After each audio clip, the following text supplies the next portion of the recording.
He looked me straight in the eyes and said it as if he were just asking for the salt. "There is no room for you here."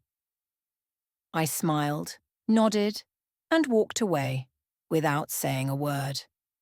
What he did not realize was that by morning he would lose the house because I owned half of it.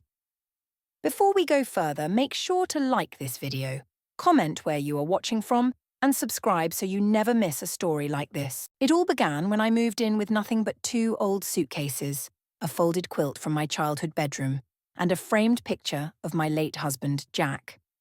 The day I handed my son Jake $180,000, the full sum from Jack's life insurance, I never hesitated, not for a moment. "This is your future," I told him, "our family's security." Jake had just married Megan, and they were trying to buy a 4-bedroom home in a Charlotte suburb, but the bank refused them a full mortgage. That's when I stepped in. Megan embraced me just like in a heartfelt movie scene and said, "We will always remember this, Linda. You will always have a home with us." Jake kissed my cheek and assured me that I would never have to lift a finger again. The house was sleek and modern with an almost clinical feel, walls as white as freshly fallen snow, grey floors, a kitchen pristine enough to suggest it had never seen a burnt pan. My room was downstairs, technically the guest suite. No closet, a single bed, a half bath with no shower. Still, I didn't complain. I was just grateful to hear voices in the mornings again. Jake made me coffee in the first few days, and Megan showed me how to use the Wi-Fi thermostat, though she sighed every time I asked for help. We shared meals together and slowly built a new life. By the second week, I began to notice subtle, hostile remarks. Megan would joke with friends about living with 2 children and a grandmother. Jake groaned when I asked if I could put up a shelf in the laundry room. Then came small changes. The fridge upstairs was secured with a lock. Megan claimed it was because she was preparing meals in advance. Jake moved the modem to the office upstairs. My Netflix stopped working for 3 days. One evening, I overheard Megan on the phone in the kitchen saying, "She is kind, but we need our own space. This situation cannot continue." I stayed silent. I kept cooking, folding towels, wiping down surfaces, giving them room. I smiled when Megan mentioned someday converting the den downstairs into a nursery, yet then I heard it again. One morning, as I walked toward the kitchen to make tea, I caught Jake's voice from around the corner. "She will not leave if we keep being polite. We must push her out without confrontation." Megan's answer was colder. "She won't hand over her share unless she feels unwanted. Make it uncomfortable and she will leave by herself." I stood motionless, staring at the wallpaper I had helped choose 6 days before. My son, my only son, was plotting to remove me for a nursery, for more space, for convenience. That night I cooked chicken Alfredo, Jake's favourite, but neither of them came to the table. Megan said she had already eaten. Jake mumbled something about work and stayed upstairs. I ate alone, slowly, thinking about how I had raised them. He had lost teeth at soccer games and made trips to the emergency room. I sat through tutors and carefully tucked away every birthday card he had ever drawn for me into a shoebox I still carried in my suitcase. Now I had become an obstacle, a problem to solve. The next morning, while washing strawberries, Megan came in with her arms crossed and an expression carefully neutral. "Linda," she said, "we believe it's time you found a more permanent place, your own space, you know, for your comfort." A few hours later, Jake appeared, entering calmly and sipping coffee as if nothing was wrong. "We don't have room for you here anymore, Mom," he said. "You need to leave." Just like that, I wiped my hands on a dish towel, turned to face them both, and smiled. Not a broad smile nor a fake one, but a quiet one. "Okay," I said. "I will be gone by tonight." Megan blinked. Jake nodded as if he had just finished a task. "Thank you, Mom," he said, already turning away. I went to my room and packed everything I owned, my clothes, Jack's photo, a paperback I had never finished, and a red folder hidden at the bottom of my suitcase. The house deed with my name beside Jake's as a 49% co-owner sat there quietly. I did not say goodbye. I ordered a cab and left without a backward glance, but I knew something they did not. That house was no longer just their dream. It had become their ticking time bomb, and I had just lit the fuse. The cab ride to the extended stay motel was silent.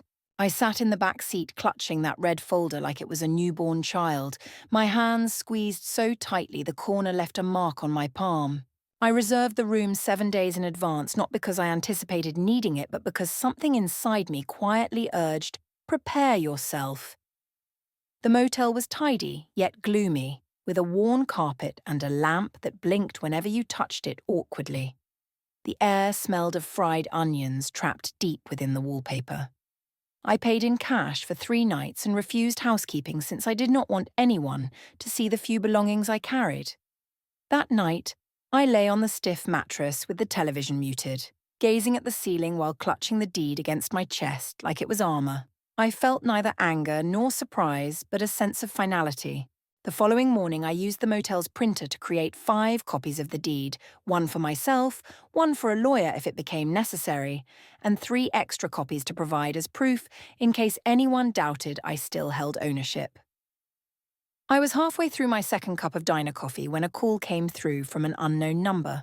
I almost ignored it, but something urged me to answer. "Ms. Carter, this is Brad from Carolina Private Lending. You are listed as a co-owner of a property at 124 Grayson Park Drive," the voice said. My heart slowed down slightly. "Yes," I replied cautiously. "Is there an issue?" Brad cleared his throat and explained there had been a default on a loan. My son, Mr. Jake Carter, had taken out a $95,000 business loan using the house as collateral. Payments had been overdue for several months and 3 warnings had already been sent. He warned that if the loan was not settled, foreclosure proceedings would begin on Friday. I did not respond immediately. Instead, I asked for more details. It became clear Jake had borrowed money. Jack worked for a marketing startup that collapsed just 3 months in. Megan either was unaware or pretending not to know. Both possibilities made my stomach churn. Brad was courteous but direct. I had the choice to either stop the foreclosure by paying off the loan or release my claim and let the house go. I requested him to send the documents by email. When they arrived, I printed them out, took the same blue pen I had used to sign Jake's first school permission slip, and slowly, deliberately wrote my name on every line. Then I scanned and sent the paperwork back. Brad called again within the hour to confirm he had received it. He informed me the foreclosure would proceed and thanked me, Miss Carter. I said nothing. I hung up, switched off my phone, and sat completely still. Jake was about to experience what it meant to be left without any warning. I didn't tell anyone. I didn't post anything. I didn't cry or call my sister or complain in a church group. Instead, I just stayed in that motel room and soaked in the silence I had been denied for years. Later that afternoon, I walked 2 blocks to a small grocery store and bought peanut butter crackers, instant coffee, and a small bottle of wine. That night, I raised a toast to myself, not for revenge or triumph, but for finally accepting that I would never be treated like family again. So I might as well start treating myself as someone who mattered. At 8 o'clock the next morning, my phone buzzed with a message from Jake. "Did you cancel something with the house? We just received a strange letter from a lender." I didn't respond. 3 hours later, a second text arrived. There was a note on the door saying, "Call me still." I remained silent. At 3:17 p.m., Megan reached out to Linda pleading, "Please, we are so lost. Just tell us what is happening." I switched off my phone not out of cruelty but to keep my sanity, because if I heard one more false plea from the woman who tried to erase me, I might forget that silence can sometimes be the most piercing weapon of all. The foreclosure warning arrived quicker than I had anticipated. Less than 2 days after I had sent the signed release, the sheriff's department taped a vivid orange notice on the main entrance of 124 Grayson Park Drive. I did not see it personally, but that was unnecessary since Megan posted a frantic message in the local Facebook group. "Urgent, our house is the target of a scam. Please share contacts if you know any foreclosure lawyers." The irony made me chuckle. For the first time in days, I sat alone in my motel room, sipping motel-brewed coffee from a paper cup, quietly scrolling through her public breakdown. People flooded the comments. Former colleagues, neighbours, even Jake's college friend Darren. What happened? Can we assist?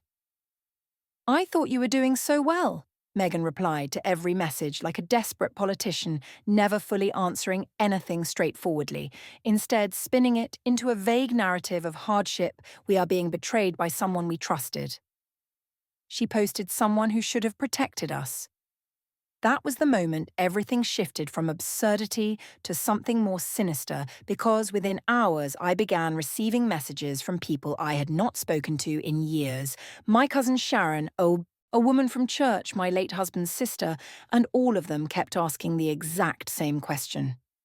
Linda, what is happening? Megan had twisted the story as if I had betrayed them, making it seem like I deliberately destroyed their home out of spite.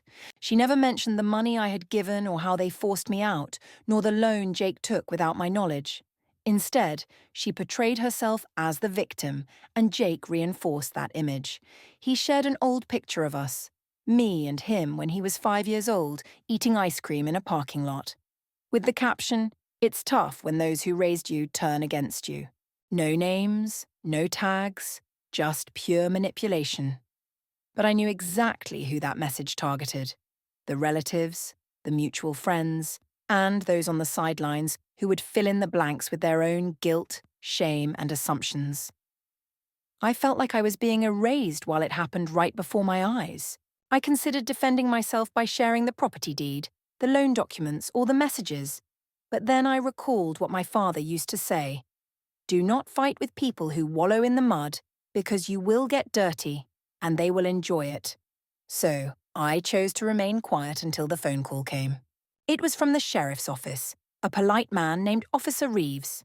He said, "Ms. Carter, this is just a courtesy call to inform you that a formal eviction is scheduled for Grayson Park this Friday at 10 o'clock in the morning. You do not have to be present since you already signed off, but we wanted to notify you as an interested party." I thanked him but did not ask for any more details. That night, however, sleep evaded me. I kept imagining Jake stumbling toward the door in sweatpants, Megan weeping on the porch, their belongings stuffed into garbage bags scattered across the lawn. Yet, no feeling of satisfaction came over me, only a deep stillness. They had made this choice at every turn. Friday arrived and I stayed put in my room. I prepared oatmeal using the motel's microwave and waited. At 10:42 a.m., my phone buzzed silently. No number appeared, only a voicemail. I listened once, then again. Jake's voice was low and filled with anger. He said, "I don't know what you did, but we're out. Gone. You ruined us.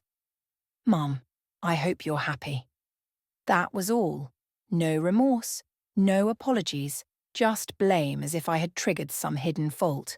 By noon, they had already placed themselves out of reach. Megan sent a longer message saying, "Linda, if you wanted to hurt us, congratulations, we're now evicted. I just hope you sleep well tonight because you've destroyed your family."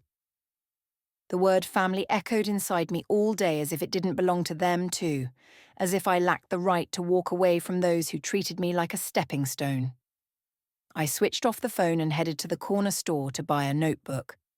On the first page I wrote, "Today they lost everything."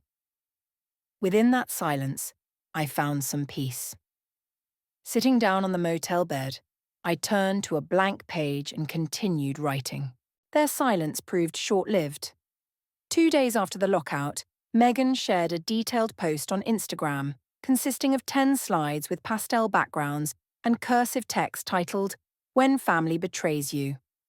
Each slide presented a carefully arranged version of the truth. They claimed they had offered their home motivated by love and generosity. An elderly parent overwhelmed by grief found themselves caught off guard by cunning legal tactics and manipulation. She described it as elder abuse. The responses were harsh, with numerous strangers criticizing her, saying some parents want to control their children perpetually. This is exactly why setting limits is crucial. "You are incredibly strong, Megan. Sending you love," was one message that stood out. I kept scrolling until I came across Jake's comment. "You did everything right. You safeguarded our future. She chose chaos." I stared at that for a long while, not because it hurt, but because I could not believe he could deceive so easily. There was a time when he would have cried if I merely reprimanded him for breaking a plate. Now he was casting me as a villain to anonymous viewers online. Still, I remained silent. I did not reply. Yet, it was far from over. The following morning, a knock on the motel door woke me up. I hesitated before moving, having learned that sometimes caution is a form of self-protection. After a second knock, I opened the door slightly. It was a woman in her mid-50s, looking somewhat familiar. "Linda Carter," she introduced herself. "You might not remember me. I am Doreen. I work with the City Housing Board. I saw some posts and just wanted to hear your perspective." I blinked, then nodded.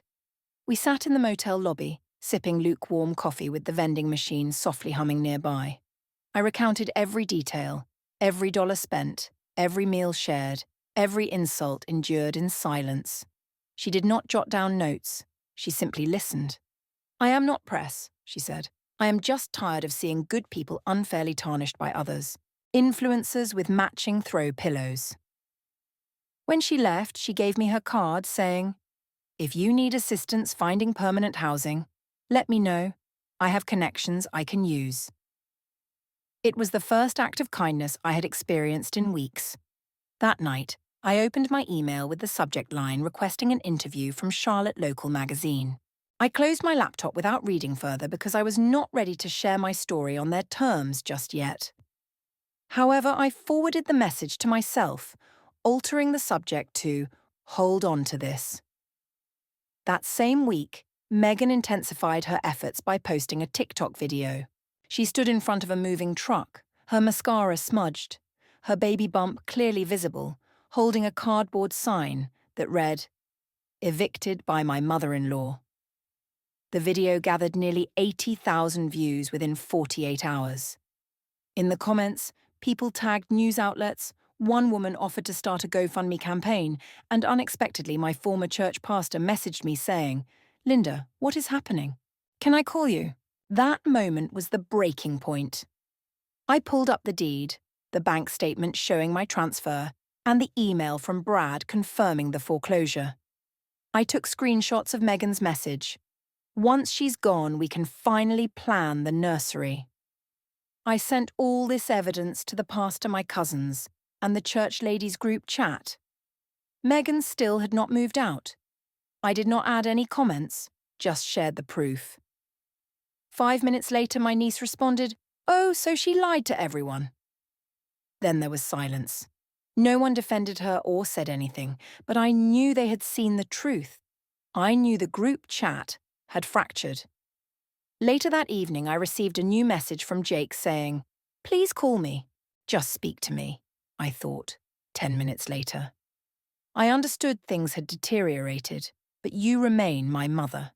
I did not respond, not because I despised him, but because some connections do not sever entirely at once. They break down piece by piece whenever someone you care about decides you are expendable. I stared at the phone for a long time before locking it and sliding it into the drawer. Then I lay down on the motel bed, whispering into the quiet, "Still your mum, but not your fool." That night, for the very first time, I slept a full 8 hours without waking. It began with a bouquet of white lilies, the kind Jake used to bring home from the market when he was a teenager, attempting to make up for denting the car or failing a test. They rested outside the motel door in a cheap glass vase with a note that simply said, "Let's talk, please." No name, just that. I did not touch the flowers or bring them inside. I left them there overnight, and by morning, they had started to wilt. When the front desk clerk asked if I wanted them discarded, I said yes. That afternoon, Jake appeared in person without any warning. He knocked on the door around 2 p.m. and said, "Mum, it's me. Can we talk?" I looked at him through the peephole for a long moment. He seemed exhausted, pale, like someone who had not been sleeping well, just like myself. Against my better judgment, I cracked the door open. "5 minutes?" I said. He nodded like a child given another chance.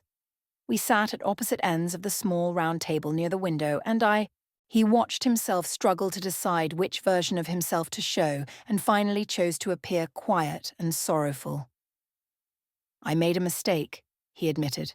"I realize now I should have told you about the loan. I should not have let Megan speak to you that way. I just panicked. I stayed silent and waited." Then he added, "She's expecting," as if that explained everything. Fear gripped us both.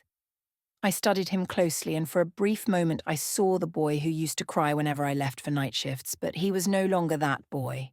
He had become the man who had forced me out of my own investment and cast me as the villain on the internet. "I am not here to argue," he said. "I just wanted to ask if you would be willing to sign a document. Nothing complicated, just something to help us negotiate with the lender and get things back on track." At that moment, my instincts shouted that he had not changed. He was not coming to make peace. He still saw me as a tool to use when he was desperate. "Show me," I told him. He hesitated but then took out a manila folder and handed me the paper.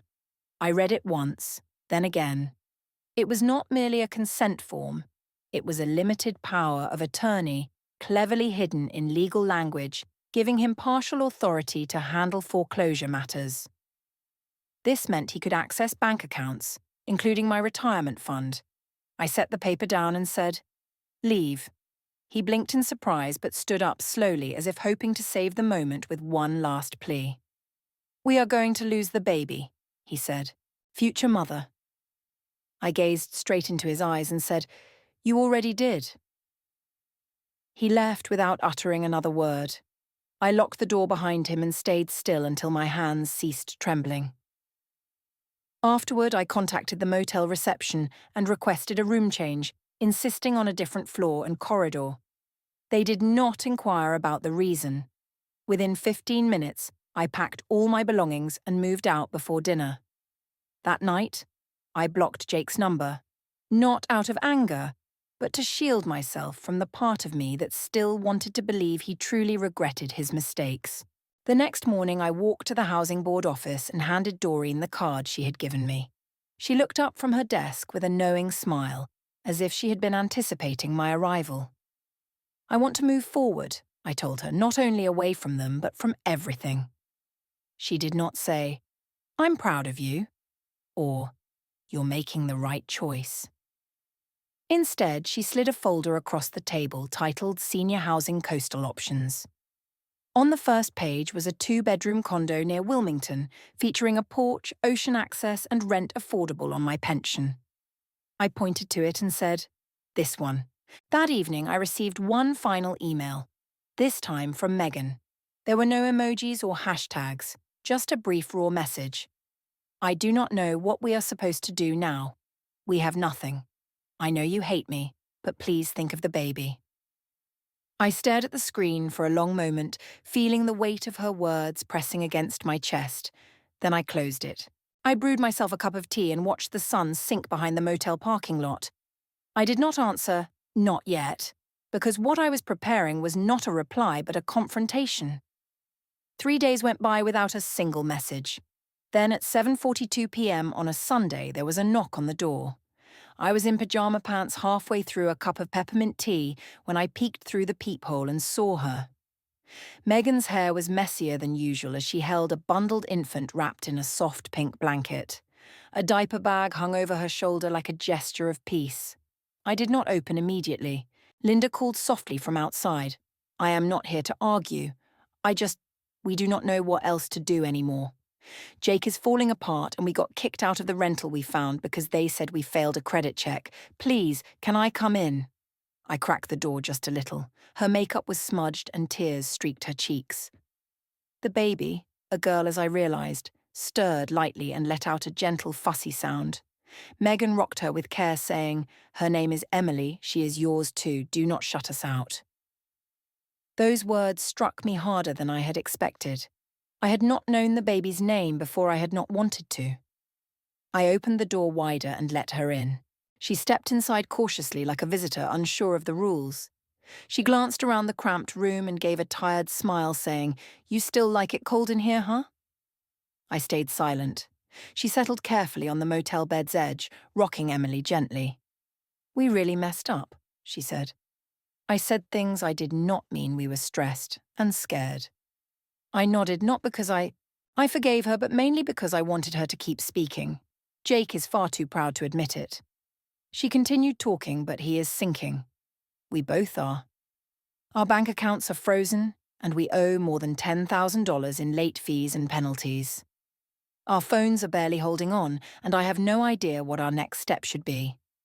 I observed her the entire time, noticed her lower lip trembling, saw her eyes blink rapidly when she described how isolating it felt to exist in a world that had left them behind.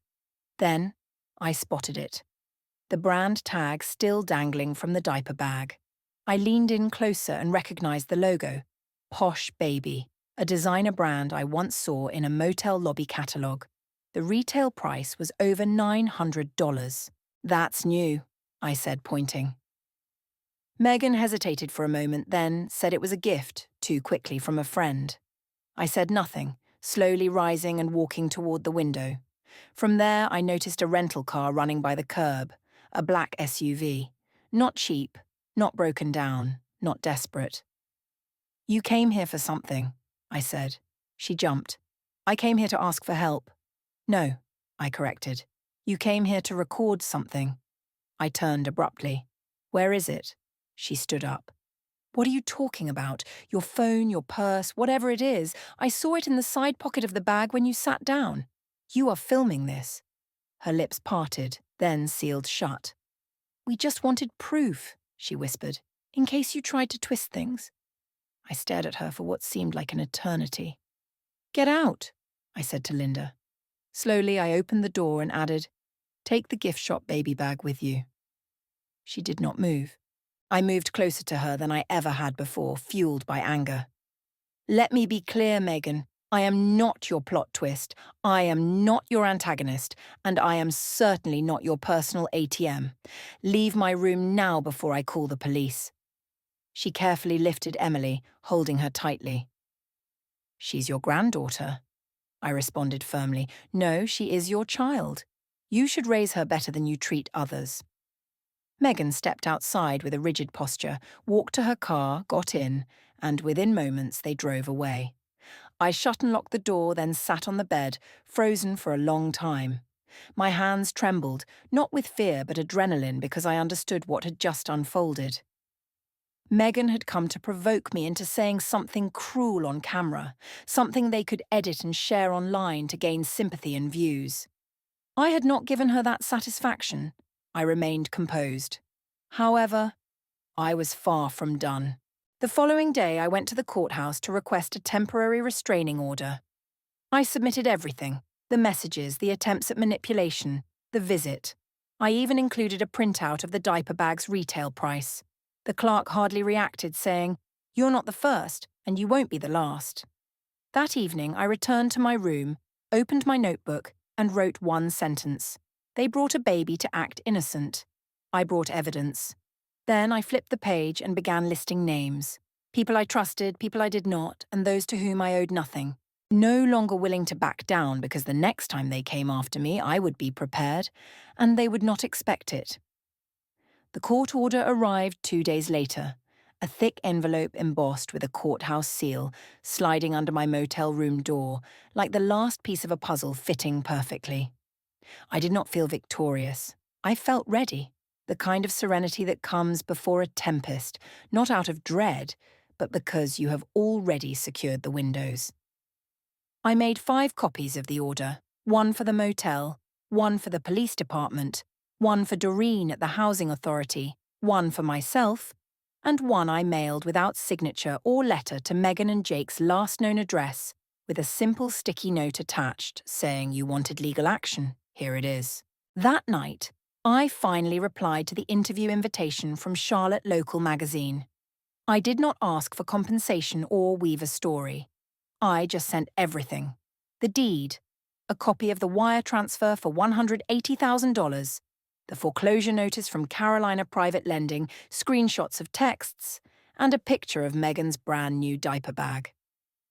The subject line of my email read plainly, "Since they want to talk, let us talk." The editor contacted me the morning after. Her tone was clear but compassionate. "We believe you," she said. "Are you willing to speak on the record?" I agreed, on the condition they include one sentence from me at the very top. "This is not revenge. This is truth."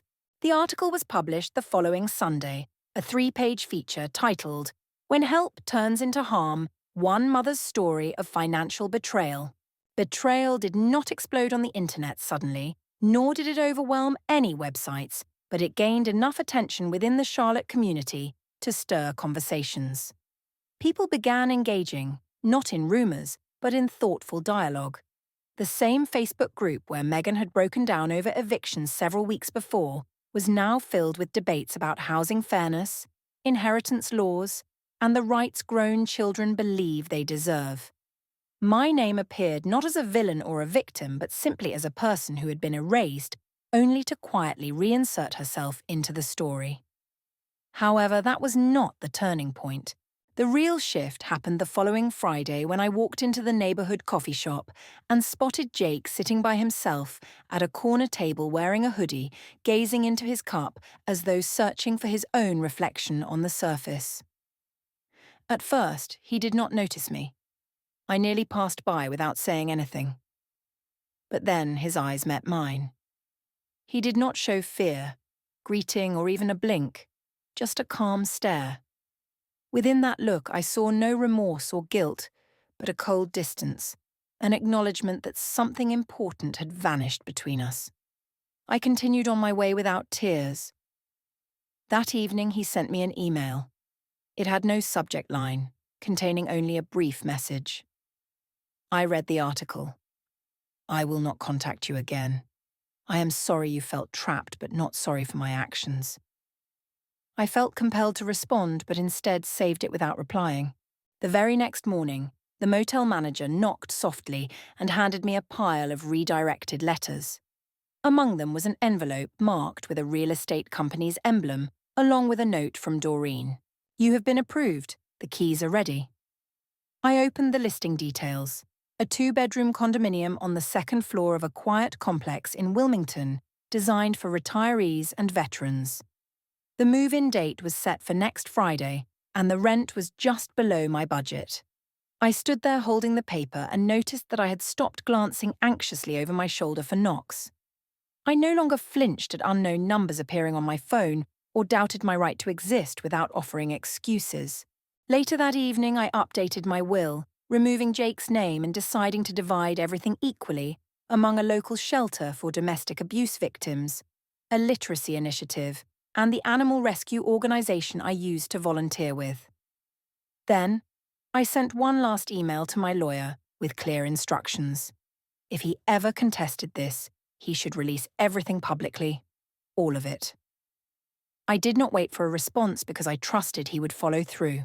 The final message arrived that weekend from an unknown number that I instantly recognised as Meghan's. Just 4 words. "We lost everything. Congrats." I read it once, then deleted it. No answer, no reaction, nothing more to say. I spent the evening packing my belongings for the last time, not because I was escaping, but because I had finally stopped running. I began this story by saying there was no place for me. They ended it by proving I never needed their space at all. The condo was smaller than I had imagined, but sunlight poured through the windows, spreading warmly across the white walls and resting softly on the laminate floor. I stood in the doorway for a full minute before stepping inside, allowing the silence to wash over me. Quiet like a whisper, no yelling from above, no angry pacing footsteps, no insincere apologies, just calm, my calm. The movers arrived late, so I carried inside only the essentials. First, my red folder, the framed picture of Jack, a small suitcase of clothes I had left behind. The rest remained in the car. I brewed a cup of tea using the old kettle that came with the apartment and stepped out onto the small balcony. The ocean was out of sight, but I could hear its soothing rhythm, and that was enough. My phone stayed silent all week. I avoided checking social media and didn't reach out to old friends to explain. I simply unpacked one drawer after another, stocked the fridge with food I genuinely wanted, and watered the 2 plants I had purchased at a roadside market during my trip on Wednesday. I took a stroll along the boardwalk. Nobody noticed me, nobody stared. I passed a bookstore, a pier, and a seafood shack where a woman about my age was painting seashells at a folding table. She smiled and invited me to pick a shell. "Choose the one that calls to you," she said. I selected a blue one with silver edges. "Excellent choice," she replied. "That one is for people who have just released something heavy." I thanked her and slipped it into my coat pocket. Later that evening, I placed the shell on the kitchen counter next to my keys and named it Peace. Days drifted by, then a week, then 10 days, and I settled into a routine with coffee at 8, a walk at 10, and journaling at 3. I enrolled in an art class meeting every Tuesday and Thursday in the rec room. My teacher was Walter. He was 70, wore suspenders, and shared the worst jokes imaginable. I had never heard that before, but he also remembered my name on the second day. One afternoon, he came over to examine my canvas and remarked, "You paint like someone who has been through something." I smiled and replied, "That is because I have." And I truly meant it. I never spoke about Jake, not to him, nor to anyone else in the class. The past was like a locked drawer I had no desire to open again until the letter arrived. It was handwritten in Jake's untidy handwriting, postmarked from a P.O. box just outside Charlotte without any return address. Inside there were 4 lines. "I know I cannot undo what I did. I do not expect anything from you. I just want you to know I am trying." I named her Emily Linda Carter. I read those words twice, then carefully folded the letter and put it back in the same drawer where I kept the now useless deed. I did not cry or smile. I just let the words rest in my mind. Later that same evening, I took a walk along the beach. Barefoot on the sand, I listened to the waves for more than an hour. I thought about the girl who was named after me, about the man who once was my son, and the boy who brought me flowers from the neighbor's garden and cried when I called them stolen.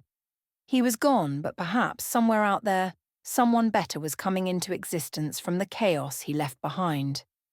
That, I decided, was no longer my burden to carry. I turned and walked home.